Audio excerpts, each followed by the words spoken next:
Garrett's tune, Wayne's Thing, was recorded in the 90s and became a bit of a standard for those that are in my generation. So let's check out this essential bass line now.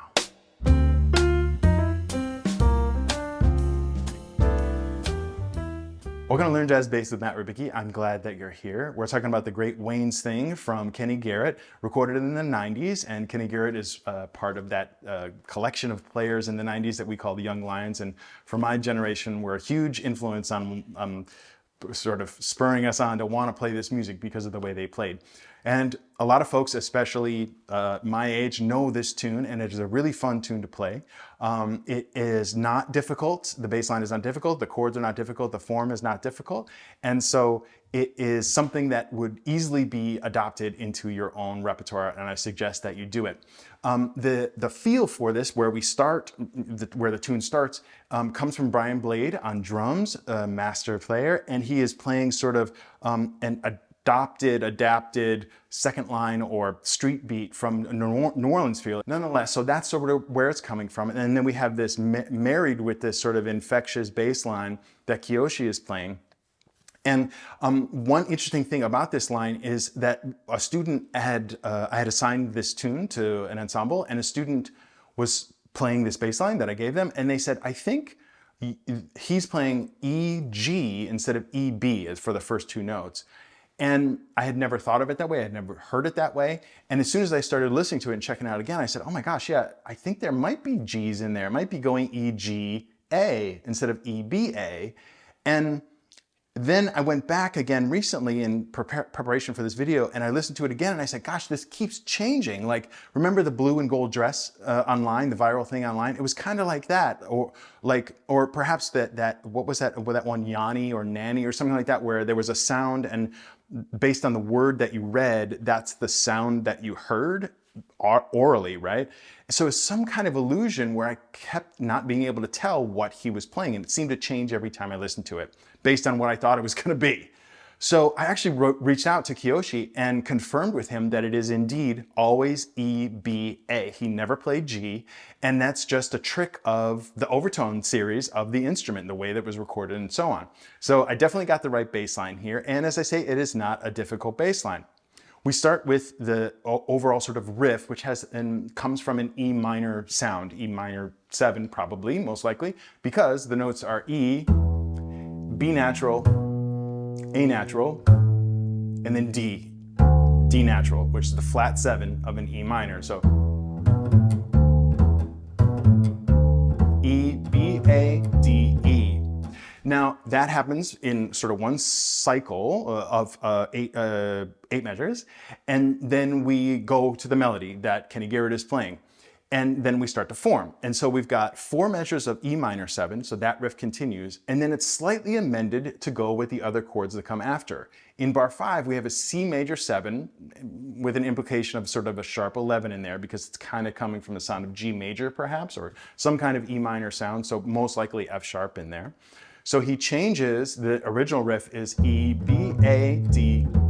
He starts it now on C, but keeps the rest of the notes the same. C, D, C, B, A. And that happens 4 times. Now we go to B7, and so he changes another note there, to an extra note, to denote that particular sound. So then for B7, it's B, B, A, D sharp, B, and that is just basically arpeggiating a B7 chord. B, root, flat 7, 3, root. And the very last time when he's going back to the chords return to E minor from the end of the form, when he's preparing that, instead of the D sharp, he plays D natural again. So this is the last time of B, preparing for the E minor. And then there's this stop time thing for something to fill in there, which is very fun. And then we repeat the form again with a slight variation at the very end. So we've got 4 measures of E minor, E, B, A, D, E, to C, C, still C, going to B7, whoops, 4 times, change it to D natural, Now here's E minor again for 2 measures. E, right? Now he goes to C again, and he changes a slight thing here. He doesn't play D natural that we've already played, he plays G.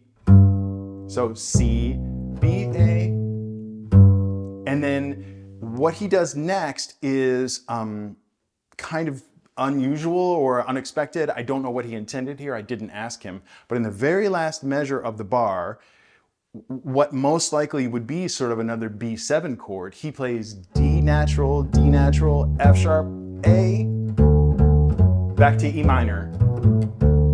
Not sure what the thought there was, but it sounds so great. So I put it in there because it's what it played, and it might be fun to throw it in yourself.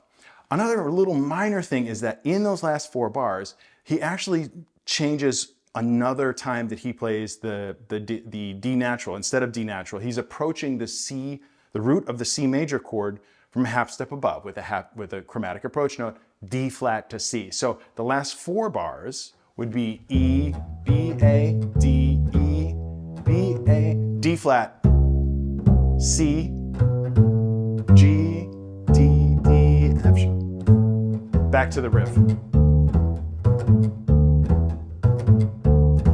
And as with all groove tunes, anytime you're considering groove, it's really, really important to lock in with the drums. So you want to be listening very carefully to what Brian Blade's doing when you play along, and also to think about articulation. Always super important for getting this feel right.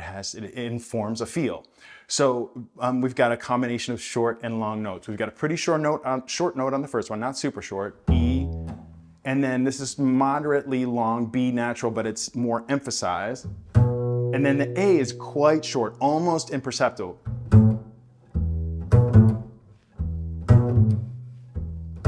And then the D natural that is leading back to the E is quite long. Long, long. And that applies to every time this riff is played. So as you can see, it's not terribly difficult technically. Another cool thing about this song that I want to encourage you to both check out and use if you're going to throw this into your repertoire is that in the performance, in the original recording, after tension builds and builds and builds, this bass line is repeating over and over and over again with variations. The drums are continuing with variation. Kenny Garrett is building tension and letting it go, building and letting it go. These sort of waves of tension are coming and going. Eventually they get to a swing feel, and listen here as I play for you a sample of how they get from this groove to the swing feel.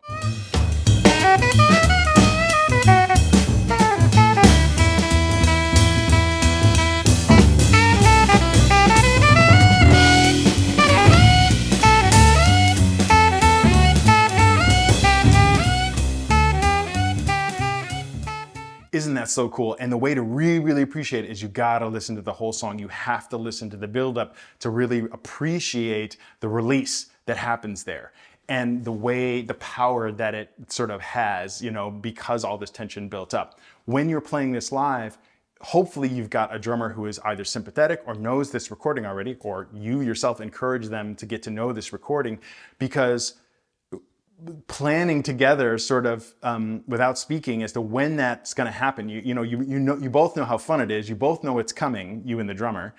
And when are we going to do it, right? And you want to sort of hold back, and there's this play. You watch each other. So you may even say to each other, you know, after several minutes, like, now we're going to go to swing or whatever. But when you sort of ride these waves of tension, and when it feels right, when it crests, you can let it go into that walking feel, which is super great. And listen to how Kiyoshi does it on the recording too. And as I say, the form and the chords are not hard, so it's certainly something you can throw into a repertoire quickly. So I hope that you do that, and I hope that you enjoyed what we talked about right now. That's it for today, nice and short and sweet. Do put that tune into your repertoire, and to help with that, I've got a PDF linked below that you can, of course, download this for free. And I do also want to encourage you to check out my other videos on my page here. Recently, I've had some questions, which are totally fine, and I love talking about this stuff. But just in case somebody's sort of really chomping at the bit to get an answer to something, there are videos about a whole host of topics that I've done that might help you out. Someone recently asked me about learning tunes, and I did a video about that last year, and so I pointed them to that video. So if there's a burning question that you have, check out and see if I have a video about it already.